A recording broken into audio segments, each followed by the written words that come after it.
Nessa última semana foram muito comentadas duas entrevistas do Mark Zuckerberg, em que ele revela parte dos planos dele e da Meta para o futuro. Como ele comanda uma das maiores empresas de mídia do planeta, a visão dele é hoje bastante relevante para a gente que trabalha com comunicação e criatividade. Essa entrevista acabou apontando alguns caminhos para daqui em diante, para o futuro. Então, em face disso, eu quero comentar o teor dessas entrevistas, mas como muita gente já fez praticamente um final explicado da coisa toda, eu gostaria de fazer algo diferente. Vou aproveitar a ocasião para, primeiro, tentar conceituar o que de fato é conteúdo, na minha visão, com base em uma autora específica, e quero olhar essas declarações recentes do Zuckerberg, trazendo à mesa um artigo de 1996 do Bill Gates, chamado Content is King, ou Conteúdo é Rei, em tradução literal. Vou tentar de maneira bem breve e despretensiosa traçar aqui uma genealogia do conteúdo enquanto instrumento de monetização. Eu dividi esse vídeo em 3 partes, então recomendo que você siga ele comigo até o final, porque depois de uma longa reflexão, eu vou chegar a algumas conclusões que podem ser bem interessantes para você que cria conteúdo ou se sente minimamente afetado ou afetada por esse universo da criação de conteúdo que parece que vem contaminando e tomando de assalto a maior parte das mídias, culturas, expressões e sentidos da sociedade contemporânea. Antes de começar, eu só vou te pedir para, por favor, dar um like aqui no vídeo, se inscrever no canal se você ainda não for inscrito, se você gostar do vídeo. Se você não gostar do vídeo, não precisa dar like, não precisa se inscrever no canal. Fica à vontade, beleza? Vamos lá? Vou aqui tentar definir rapidamente o que é conteúdo. Segundo a Kate Eishoorn, autora do livro Content, que é um livrinho bem interessante, em que ela busca conceituar esse termo tão difuso, tão difícil de pegar com as mãos, conteúdo é um formato desenhado para fazer circular peças midiáticas em ambientes digitais.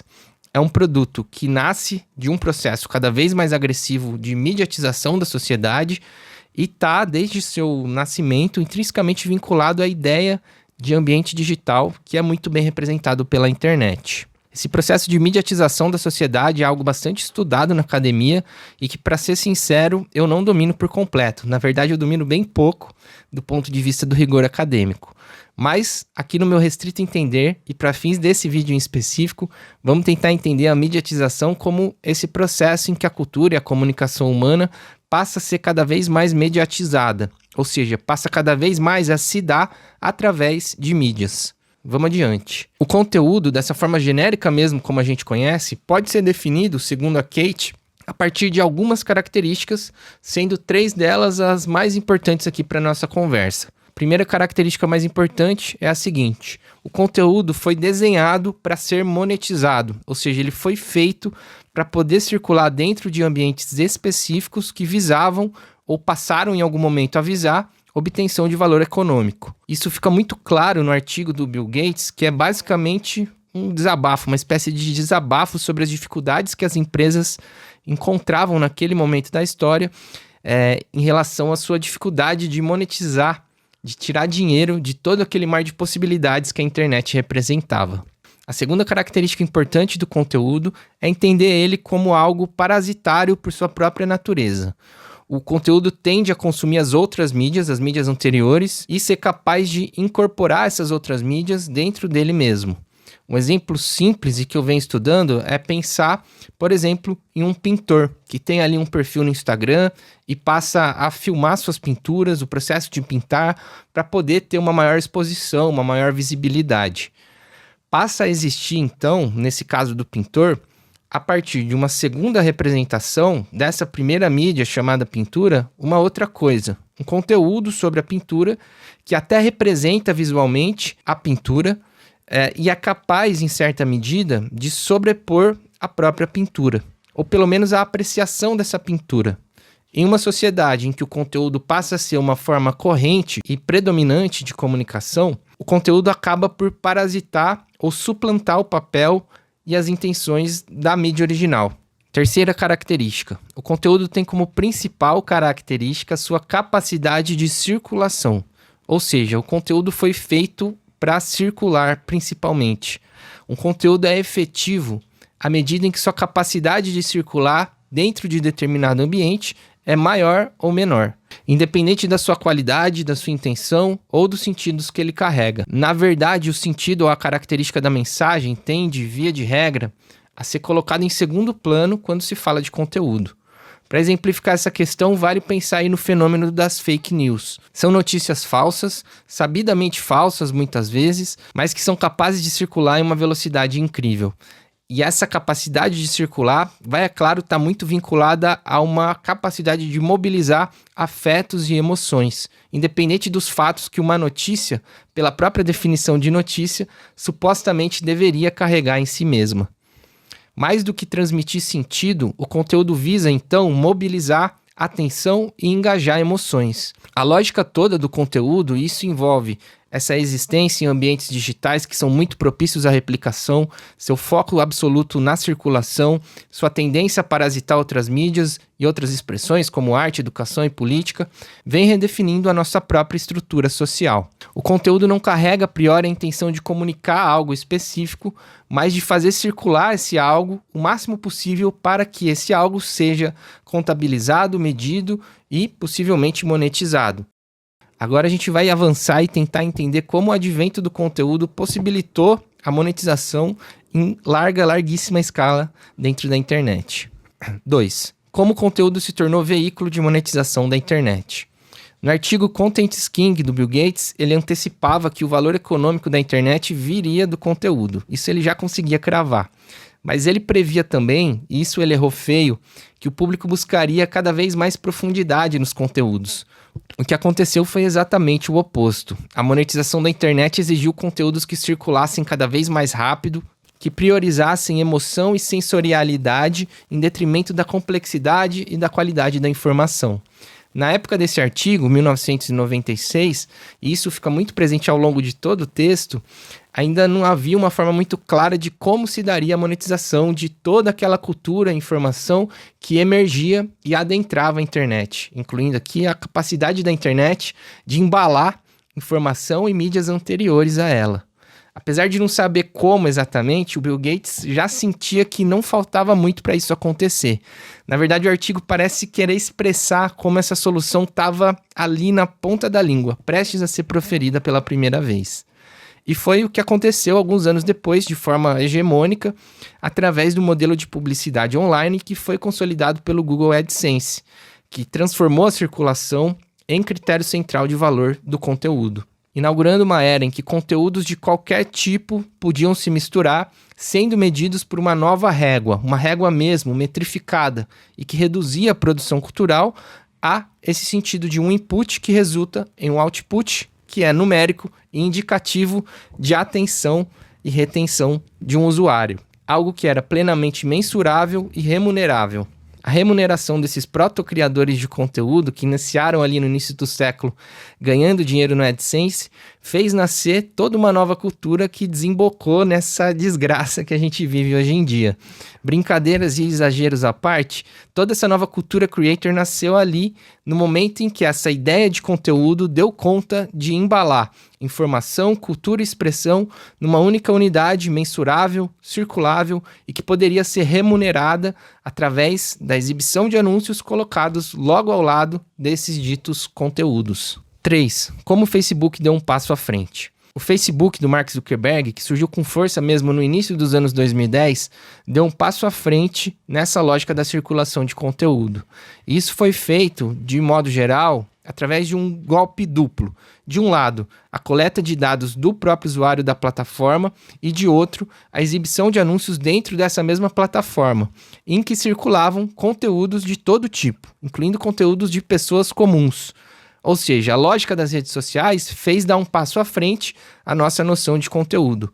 De fato, absolutamente tudo passou a ser considerado conteúdo, desde que fosse circulável e mensurável pela plataforma, e isso resultasse na retenção do usuário dentro dela mesma. Ou seja, as redes sociais criaram um ambiente em que a gente cria o conteúdo que fornece dados à plataforma para que ela possa nos ler de maneira cada vez mais precisa e eficiente e, por tabela, dando um espaço publicitário cada vez maior e mais segmentado para a monetização desse conteúdo. A plataforma passou, então, a estruturar toda a sua experiência de comunicação para maximizar o engajamento, a retenção e, consequentemente, a capacidade de extrair dados e de monetizá-los. O Facebook acabou por reconfigurar práticas sociais, estéticas e culturais, submetendo todas elas à lógica da performance algorítmica. A produção de sentido vem desde então sendo substituída pela busca incessante por essas métricas, curtidas, compartilhamentos e tempo de tela, que são as novas moedas dessa economia da atenção.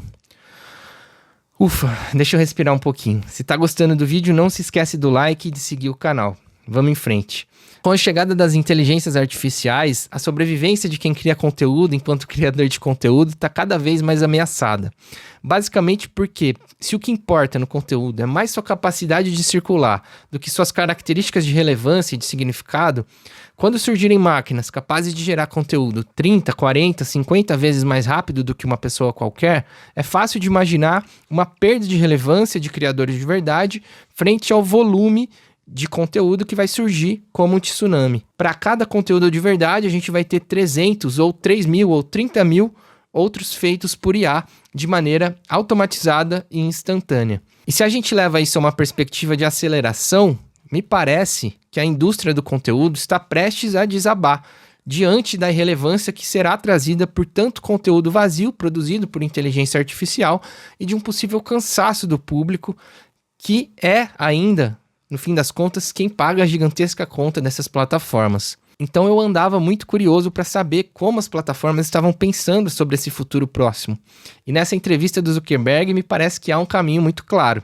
A ideia agora é avançar em direção a uma personalização radical do conteúdo. Já vou explicar melhor. Possivelmente essa lógica já tão quebrada de uma realidade mais ou menos compartilhada vai chegar num ponto de esgotamento pela fadiga ocasionada por tanta porcaria que será gerada pelas IAs e que vai inundar os nossos feeds. O caminho da ruína das plataformas sociais será então pela perda de relevância e pela perda de interesse. O caminho que o Zuckerberg aponta que pode ser uma possível saída e, na minha visão, um agravamento distópico de tudo isso, é o caminho dos amigos de inteligência artificial. Ele menciona isso nessas últimas falas e, pelo que deu para entender, seriam chats de IA feitos sob medida para ser seu amigão. Ele justifica a motivação desses amigos pela crescente solidão dos americanos, mas que também é mundial. E eu não posso deixar de pensar que a empresa dele tem muita culpa no avanço dessa solidão. Ou seja, ele está buscando se aproveitar de um problema que ele mesmo ajudou a criar. Minha visão, então, é a seguinte: o caminho do conteúdo daqui para o futuro vai ser voltado não mais a essa ideia do consumo midiático,